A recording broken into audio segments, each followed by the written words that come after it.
Hey, Rami, how are you? Good, how are you? Good. I didn't see you join. Yeah, sorry, I got the baby today because there was something we forgot about at the school that my wife had to go to. So, Oh, okay. Well, it's going to be brief, and I have no idea if anybody's joining us or not. okay. Eileen, I don't know if you remember Eileen. She was like my very best friend for forever, but they live in Chicago. You would have met them at like Kenny's graduation parties, that kind of stuff. Okay. They join. I think Penny's going to join. Lizzie can't join. And do you remember Janine? Maybe. Maybe She I'm not good with names. Maybe if I see faces. she had blonde hair. She dated that creepy guy, Chris, I don't who remember set Chris. off the bottle rocket in Kenny's pocket the one time. I don't Um, remember Chris. I he, don't he was remember. he was he was crazy. He ended Uh, up dying. She's married now to a he good guy. She's gonna try to join, and so that could be it. I'm gonna give it. Um, we can get started. How's the baby doing? oh, he's good. He's good. This is the time of night where he wants to be held. So I just threw him in the carrier and then he just Well, sleeps. walk around again. Uh, I do get hits on what I put on YouTube and on my website. I've got about 50 subscribers now, so not great, but it's a start. So I thought we could start um with the Palestinian president speaking at the UN and okay. then go into whatever you want to talk about. I, Yeah. and then Well, I have videos and stuff like that, but let's just start there and I'll just put it. so I have a lot of different opinions than most people, and Well, I wouldn't call him the Palestinian president. According to I don't know who, he's the president, but not according to me. He's not the president. well, He's he's at the UN, so I thought we could start with what yeah. he says. He So, I didn't even pay one word, not even the reputable Arabic news even put one word of what he said in the UN because he's not representative of well, any I Palestinian. get a lot of stuff from Al Jazeera, and Yeah, I that's the Gulf news. That's not real news. no, uh they're actually out of Kuwait, right? Qatar. Qatar. Qatar, yeah. Yeah, but they're unreliable. They were Then why don't you start with what you want to talk about, and then we'll roll into this if we have time. I don't know what I want to talk about. It's hard for me to figure out what I want to because it's tough because in the it's always been this way, but it seems like right now it's very much it's always been in this country. One second, I'm sorry.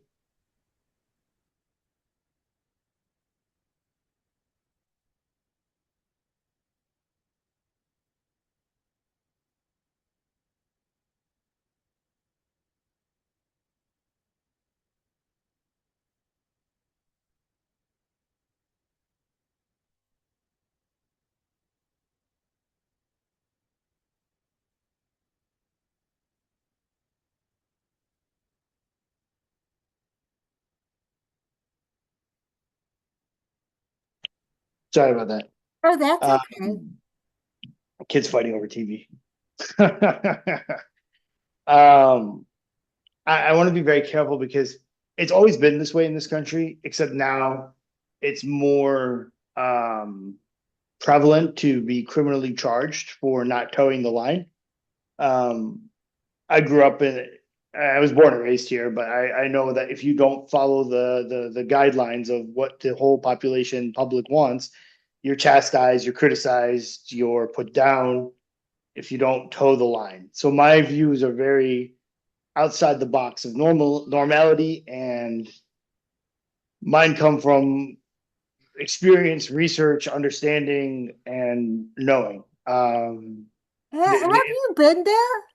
Yes, yes. I've been to Palestine when I was 8 in 1995, and I remember. Which part? Like the Gaza Strip or No, the no. actual I went to see Palestine? family. I went to see family. I Okay. went to the West Bank Okay. to see my mom's side of the family, and I went to Haifa to see my dad's side of the family, and we went to his village that is ruins now. But we went to his village. But I remember every step and every second I spent in my father's village. I There's nothing I don't remember about that trip. I remember everything about that trip, and I was 8 years old. So it was a very memorable trip. And I've been to Lebanon 3 or 4 different times before I got married when I was an adult. Um, and just, though the first time I went as an adult, there was a car bombing in Beirut near my aunt's house, and it was just outside of inside Lebanon, we know who's causing what trouble, and Well, I can honestly say, what's happening in Gaza has changed. Well, Netanyahu started changing my opinion about Israel a while ago because I think he's an yeah. evil man. He's Well, just a to be downright honest, evil man. there's nothing new about this Israeli perspective. This is nothing new. This is old news, and Well, some things to read about from before that you would have never heard about are from the massacres of Khan Yunis, Sabra and Shatila. This I is not actually, the first time. I, you know this about me. I'm a history buff. So when I take on a project, I researched the heck out of it. So I Yeah, actually do know about, I mean, I know how long this conflict has gone on. I know Britain, they just need to do something with the Jews after World War II and dumped them there and said, okay, we're just going to carve this out and then we're going to walk away. So, it was actually conspiracy by Zionists in Europe to get the Jews there. It wasn't Britain dumping them there. There's stories of rescues from the concentration camps where people said, "Send us to Palestine or we'll kill ourselves." So it was not just them trying to dump them there. yeah, There was a but then big they got Zionist there, conspiracy. and then Britain just said, we're going to wipe our hands and stay here. Well, no, they gave them weapons. How did they get airplanes? How did they get guns from Britain? They So provided them all the necessities they needed. I can honestly say, as a history buff and knowing about World War II, Yeah. I've always supported Israel until, Did you you know, did you know about the brigade in the British Army that was only Jews that basically turned into the IDF, IOF, I call them. I, I, I've read up on that, and I think Yeah, I read something on that. It that's hasn't, part of the conspiracy is that they were training them. They were. It was all started. It was all began with the Bellflower Declaration. That was the beginning of the Zionist movement and starting. Well, not the beginning of the Zionist movement, but the beginning of making Palestine the homeland for the Jews. Because Argentina was another contender, and there was somewhere else, Argentina and yeah, somewhere else. Argentina, that's where all the Nazis went. That would have been a great place to put the Jews where the Nazis were hiding out. So, but go on with the history. It's very intriguing. Yeah, well, from as an Arab Christian, it's I see things that has been done by the Western countries, America, Britain, France, in our countries that create the division between the people. So I'm one of the very few Christian Arabs who call himself an Arab, who says I'm Arabic, who has very good friendships with a lot of Muslims who don't look at the Muslims like they're evil, who doesn't put them down. They've successfully divided our people, very much so. Well, And people don't know enough about Muslims at all. They don't know that the religion is one of peace, you know, yeah, yeah, true and Islam is not from the Gulf, from Saudi Arabia. That's evil from Saudi Arabia. Everything from the Gulf is evil, and that's our, you know. I don't. They sit there and talk bad about Iran when there's no worse country in the world besides Israel than Saudi Arabia. I mean, Saudi Arabia churches are illegal in Saudi Arabia. Iran, they have churches, they have mosques, they have synagogues, they have. There's an old church. I have a really good friend of mine who's Iranian, and there's an old church that he's not allowed in because he's Muslim. And he told me when I go visit Iran, I need to go take a video for him so you see what's inside. Because only Christians are allowed inside. It's Wow. protected. And I don't know if you know this or not, but the Church of the Holy Sepulchre in Jerusalem, the keys to that church have been handed down for centuries from to Muslim families. There's two Muslim families who are hold the keys to the holiest church we have in Jerusalem. They I are the do know protectors that. of the church.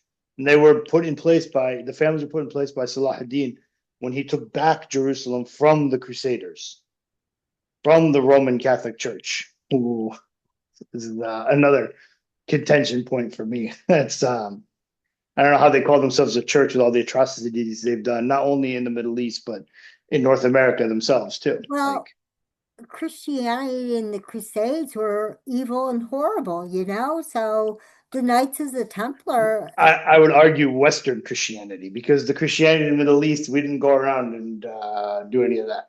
And I don't mean to say anything bad, but like it's hard it's hard as a like as a Christian to be like the real Christianity. Sorry, it came from no, the Middle no, East. please. It originated in the Middle East. That's where Christianity came from. And Well, yeah, Jesus Jesus was was, from the Galilee. And when growing up, when I see pictures of Jesus with blonde hair, blue eyes, and brown hair, light brown hair, and like they, they, looking they, around, like they actually have changed to reflect his image a yeah, little better, you know? That we have improved on. but Christmas with snow and all that. Well, there's no snow in the, Christmas and snow. It's just the time of the year. It's just in the That western part that's of the world that the that's a snow comes German along. tradition. That's a German. Okay, yeah, another colonizer. That's another colonizer. But it's just there's a lot that goes on. There's a lot that now everyone's coming to light. Oh my gosh, look at Gaza, look at Gaza, look at Gaza. But like, yeah, it's sad, it's bad, it's horrible. But how it it it's been It's been going happening, on yeah. for, And before the latest thing with Gaza with the blowing up, there was 2014, 2018. There was bad bombardments there too. But even between like 2014 and the October 7th, have you been to my website? yeah, I do. yeah, I have a whole history on how it started going back, like, well, very little on 500 years ago and yeah, then, but focusing on 1940-ish on. yeah, So, yeah. So I'll give a quick history of my family on my dad's side. So on my dad's side of the family is from the north of Palestine, from the Galilee, from a very small village, 2 miles from the border that France and Britain put in to say this is Lebanon and this is Palestine. okay. And we have family that when that line was put down, we had family that was in Lebanon. So when 1948 came, they came to our village and they said, and the village was a very small village, like two or three families, not many, a Maronite Christian village, Maronite Catholic village. They came in and they said, you have to leave for security purposes. You can come back later. And so they pushed them out with my family went to Lebanon because we had family there. And then in 1952, they bombed the village. Nobody was in there, but they made it to ruins. And they claimed that it was an old Jewish village based on a Roman temple. And it's been known that there was a Roman ruins in the village for I don't know how many years, but they even on Google Maps, if you look at it on Google Maps, it says it's an old Jewish temple, but it was never a Jewish temple. It was a Roman. and you can see the archaeology of it is Roman. It's Roman. It's old Roman ruins, but they claim it's an old Jewish synagogue, which it's not in any way, shape, or form. So they completely bombed the village, and then they put up a settlement right next to it, and basically took all the water. There was like a stream, a brook there that they took all the water from for that settlement that they put right next to it, naming it very similar to my village. So that took my dad's side of the family to Lebanon, and that's where they stay. My father grew up in Beirut, but he started off in the south of Lebanon with family that was there. And then my mom's side of the family, they were in the West Bank, and my grandma came to this country in 1961. She was actually on one of the last flights out of the Jerusalem airport. Okay. Um, but then after 67, it was just they were under occupation. And they still are under occupation. Um, but my dad's side of the family might grew up in Lebanon. My dad was there during the beginning of the Lebanese Civil War and came before the war really took off.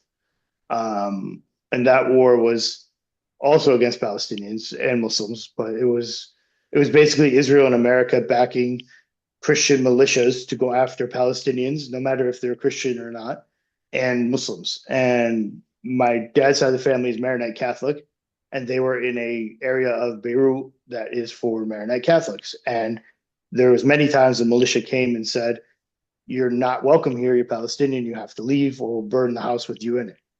And we had family that were in that militia because from the south, they protected us from that. But we did have family that were on that other side of the war that helped us, our family, get through that basically. So there's a very interesting conflict, a very interesting dilemma there, and it's always been the use of the Christians in the Middle East to used against the other parts. So when the West wants to do something in the Middle East, they will always use the Christians as their right hand. And it's because the Christians can assimilate better in the West. They don't a lot of the Arab Christians forgot where they came from. A lot of them don't keep track of where they are from. They don't keep the language. They don't keep the culture. They lose a lot of it. They just assimilate into the country. And that's another issue I have is with in this country. A lot of times, it's when I was growing up, it was either get chastised or give up your culture and stuff. I have a lot of cousins who um, hate their names because of everything they went through when they were younger, or some cousins didn't even speak Arabic at home because they were worried about what would happen at school, or they didn't take things to school that would other kids would make fun of them for. Like I remember taking hummus for lunch sometimes, and like in grade school, getting made fun of. Like, what are you eating? You're eating paste or whatever. I'm like, well, no, it's good. You want to try it? But or why do you have that weird bread? Or it was there was a lot. It was Oh, I bet. huh? I bet. It's Yeah. But that didn't make me want to give up who I am. That didn't make me that I'm the type of person I don't give up to stuff like that. I stand up to it. And when September 11th happened and somebody comes up to me and says, "Well, what do you think about that?" Well, I'm not gonna. I sat there. I said, "Well, they should have seen it coming." I mean, this is the country I grew up in was I still remember Oklahoma City bombing. And I remember watching when it happened, and I remember President Clinton coming on the air and saying, "Smells like the Arabs." So, like what I grew up with here in this country was the Gulf War, one and two. The going at in Kosovo was not Arabic, but the Muslim side of it, there was some Muslims from the Arab world that went and fought in that. Oh, what They were happened in duped and Kosovo whatever. was horrible. I have Serbian friends because I work with a lot of Serbians, Yeah, and what they did to Kosovo is just horrible. yeah. But that had an indirect impact on me only because of the Muslim Christian thing, not because Right. of the Arabic thing, but like, and then there was 9/11, and then there was a second Gulf War, and all that time, and then all the first Intifada that was just getting done with, then the Oslo Accords, and the second Intifada. So all those events, what I saw here, and like the portrays I saw, and the things that I saw, my people being portrayed as, um, was very difficult. It was very difficult, and I'm not the type of person to put my head down and run away. I'm the type of person that will stand up and fight. I remember I got somebody in one of the classes when I said George W. Bush was a terrorist, put a pencil in my arm in 2003 when he invaded Iraq. Don't Uh, worry, in our house, you're always welcome because we never get caught. My dad, I came into a really good group of friends in high school, luckily, and um, but there was other kids in the even Rob school. Radchek was um Yeah, interesting, but yeah, yeah. He was my friend in high school. He was my friend in high school. As much of a hillbilly as he is now, he was my friend in high school. Um, but there was a lot of guys that were just very like, just I don't know. I don't think a rock to their head would help them rethink their decisions, but they were just even teachers. When I got when somebody put the pencil in my arm when I said George W. Bush is a terrorist, the response from the teacher was, "Well, maybe you should watch your mouth." That was the response. Um, but and then there was I remember one football coach who had the '60s class or whatever, and I wrote a report on 1967, and he failed me because I didn't give the narrative of the West. You know, God gave Israel the power to destroy the Arabs. I wrote a report that was more accurate and truthful. I don't remember the exact report, but I remember I failed it because of my inaccuracies, he claimed. well, what Uh, happened in 1967, well, it created Gaza and it was the start of the genocide now, you know. A lot of bad things still happen to Israel with the Olympics and all of that. And so I mean, being now very agnostic, I can say I see good on both sides, and but all I see now is that Israel has really hurt itself internationally at this point. Um, and we as a country are not doing well either. So, but yeah, um, I could tell you from an Arabic perspective, from day one, from 1948, Israel has never done anything but evil deeds in the region. They have never done anything good in the well, region. There's okay. not one I good thing they personally have done. like Golda Meir, so she No, I liked a lot. So she's one of the worst. She's one of the worst. They are. that's how, but you know, that's how Biden, when he met with Golda Meir, that's how he, in the 70s, that's how he became a strong Israeli supporter. He's another trash, in my opinion. I have. There is nothing good. Israel is just the most, take the most evil parts of colonialism from Britain, from France, from Germany, from the Netherlands, and stick them all in one people, and that's everyone that immigrated to Israel. And from my understanding, my just the way they are is not it, it's it's hard to see the things and hear the stories you've heard and the things you've seen and to have anything good to speak about these people who came from Europe with guns, put them in our faces, and took us out of our home for no reason. When Well, originally they were welcomed with open arms, and showed how to plant, showed how to crop, you showed things of the land. It's not to come in and just outright murder so many people, even from 1948. And Netanyahu was a really nasty murderer in 1967. Now he's the president of Israel, so, or prime minister, whatever you want to call him.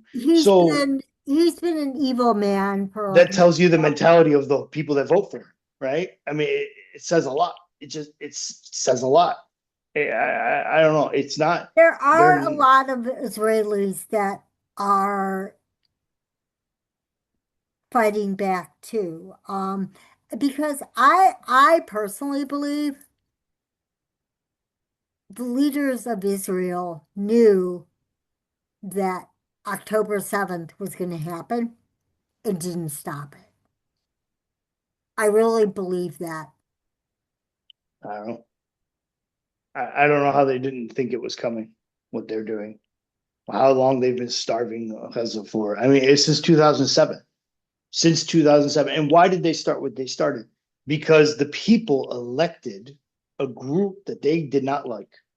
And that's the whole reason. It was only because the people elected. And it was one of the fairest elections ever. It wasn't a rigged election in any way, shape, or form. And it was the people elected Hamas. That's who they wanted to lead. And in the West Bank, Fatah took control again, but in Gaza, Hamas had the power stronghold. So what did they do in response? They fenced them off, they shut it down, and then they starved the people. Why? Because they elected somebody they didn't like. Well, And I'm sorry, I have an idiot loud dog. He is not like Rocky, at least. He won't attack you. He'll attack you with love, but he's a big boy. He's 85 pounds. He and I weigh the same. So he's a big guy. I also yeah, I also have a sleeping beagle who's adorable. He's a good boy. You'd like the beagle. Um, Question for you, yeah. because I'm only on the free version of Zoom, so they will at 40 at a 6 whatever it is 7:10 they'll end it. So Okay. real quick, with the flotilla, do you think it's gonna get through? I think they're gonna sink all the boats before they let it through. Well, And I think they're gonna cover it up. I mean, yeah, they don't. I think they have Spanish and Italian cruisers, military going with them. yeah.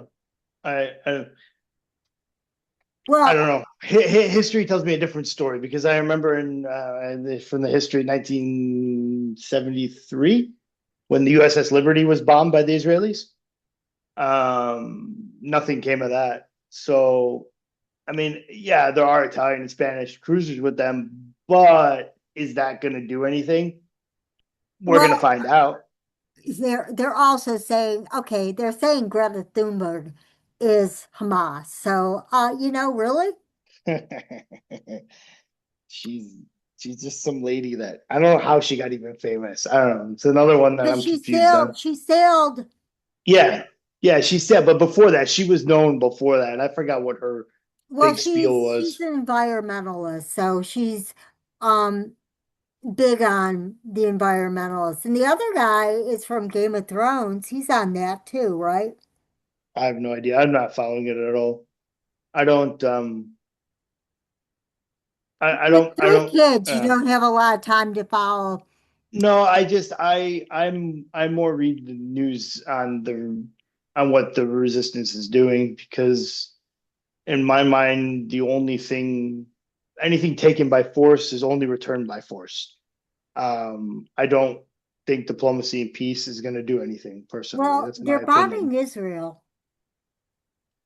Yeah, Yemen is doing Yemen is yes, but Yemen is also Yemen is the one on our side and they're paying for it and they have nothing to pay for. I mean, being destroyed since 2015 by Saudi Arabia and United Arab Emirates and the US. And then I, I don't know. I guess they At have least they're nothing. doing something. Yeah, And yeah. It's the at only Arabic least, country doing something. The poorest Arabic country with the least amount of things. The only country doing something. well, hey, at least other countries are aware of the plight. And, you know, at least there's an awareness that there wasn't a year ago. Yeah, I think it's now in the open. I think it's been aware, but I think people have been afraid to speak out. And I think it's just enough is enough, and people have had enough. But is it enough to change? I don't know. I don't know. I don't think I'm we'll ever curious, what see. do you think it will? I think it's, I mean, I think some of the Israelis, not the people in the West Bank, they're they're they're bad. Um, but I think the people in Jerusalem, they're saying enough is enough. And or Tel Aviv, they're saying enough is enough. Uh, Even Are they willing to pack up their bags and go back to Europe? That's my question. And give me back my home. That's the question. Because the state of Israel, as it is, should not exist. If they want to live there under Palestine, fine. But the state of Israel should not exist in any way, well, shape, or form. The state of Israel states that it's a Jewish state. There's no there, there's no reason for that. What they were living in Palestine before 1948, fine, free, working in the fields, working with the people, living with the people. Why did they have to go in and destroy everything and kill everyone? It was so in my mind, the state of Israel should not exist in any way, shape, or form because people, I can't answer that, and I don't say I necessarily agree with that. I'll be honest. yeah, So, I I can't go back now, like almost 100 years ago, and change what transpired. I can't do that. yeah, And a lot of bad has happened since then. A lot of people have died, both in Palestine and Israel. War is a bad thing, but we're heading with everything with Russia. We're heading for war again now. So it's crazy.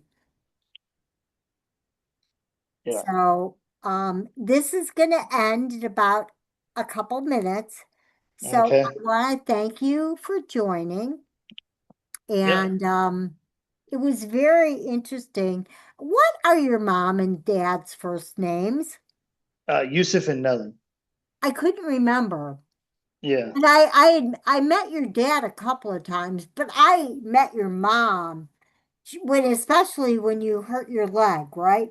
yeah, yeah, Didn't you have yeah. surgery on your leg? Yeah, I broke my ankle. I had like plate and screws put in it. Yep.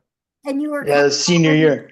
you were coming over to do chemistry. Something. Yep. And you and Oh, Kenny used to always do it in the dining room. yep. Or And physics your was it? I mom, forget. I remember meeting your mom before then, Yeah. but I remember her always coming in and helping you down those horrible steps. And then my friend Joe Frank, Kathy's husband, he built a step. So Okay. it was actually a normal step again. Oh, nice. So yeah, he Nice. died, Oh, sorry to young hear guy. that. But your parents are doing well? Yeah, they're all right. My dad's almost 81 now, 82. So Wow. he's pretty he's up there. How did they meet? And when they were in Cleveland, my dad is friends with my mom's uncle. Okay. So he just he my dad used to go to my mom's dad's house all the time and hang out there and stuff. My parents are 16 years apart. Okay. I So knew your mom was younger than your dad. yeah. So but he knew her from the community basically in Cleveland. And that's just he just knew her from the community in Cleveland and they connected that way. I'm surprised you don't know Denise Abood. I bet your parents would know her parents. My I, dad might know more. My I, dad used to I, be very connected, and I we went just to grade school with her, and she actually lives in Charlotte now. And her younger sister recognized me when I took my dad to the VA out in university. And she was his nurse practitioner. So yeah. she was like, Barb Pretzer, how are you? So yeah. But My dad's more connected in that he would know more in the community because back then the community was more together. Now it's very split up. Nobody hangs out together anymore. Nobody's really together as much as they used to be. is it Um, still Michigan still is a big. Cleveland too, but yeah, Michigan's got a big community, but they're also split up too. My wife is Iraqi and from Michigan area, and they only Iraqis are together. They don't know any of the Palestinians. They don't know any of the Lebanese. They don't Oh, know any of really? I them. thought Kenny implied your wife was very active in the Oh, Palestinian movement. she So, is because okay. she educated herself before, like when a couple years ago when October 7th happened, she started waking up like everyone else. But before she didn't know anything about it. She didn't know anything about any of it until October 7th. That's when she started researching more and posting more and being more vocal and understanding the situation more and shedding the propaganda that she was put onto her from her childhood. She grew up in a very Christian church and household, Iraqi Christians, and everything that happened to them with ISIS and everything, they were very swayed towards anti-Arab, anything anti-Arabic. So she woke up a little bit and realized, like, wow, yeah, there's shitty people, but not all of them are shitty. So, as unfortunately in our people, like as soon as when ISIS came around in our areas, it caused a lot more division in our people, Oh, I bet. um, a lot more. And yeah, it was it was hard when for me the hardest thing after October 7th was Syria falling, not because I like President Bashar Assad, but because they put ISIS in. They put Al Qaeda as the president of Syria. There's like Syria is not like it's the mother of the main Eastern religions. The Eastern Orthodox Church, the Antiochian Church is in Syria. The Maronite Church is from Syria. So then you put I me did Al know that. Qaeda. They put Al Qaeda and ISIS in charge of Syria with that majority of Christians. It's a scary why they put that All right. So, trash I'm in. now going to be doing research on the Maronite Church. So, um, Yeah, it's an that's old my Catholic new church. that's my new thing. They So, only went they only went to the Pope because they're under the Pope because they needed protection when the Ottomans came into Lebanon and Syria. That's well, the they've only had reason their they're own pope for a long time, didn't they? no, that was the Coptics have their own Pope. Okay. The Egyptians. They call him a Pope, but he's just the head of the Orthodox Church in Egypt, which is the Coptic Orthodox. Well, But in the I knew Serbian a woman who is Serbian Orthodox, yeah, and her husband was actually a priest because yep, the Maronite Church is the same way. You can get they married before you're ordained. That's yeah, part of the Eastern churches. And in the Maronite Church, when my kids are baptized, they're also confirmed. So they still keep confirmation. They don't do the first communion at baptism like the Orthodox Church, but the confirmation is still at baptism like the Orthodox Church. Teddy was baptized by a married priest, Catholic priest, Oh, okay. because he was Orthodox and married Oh, and converted and wanted interesting. to, he was already an Orthodox priest. Yeah, And he ended up being a what they're all oh, interesting. I didn't know that. yeah, the other priest that was, oh,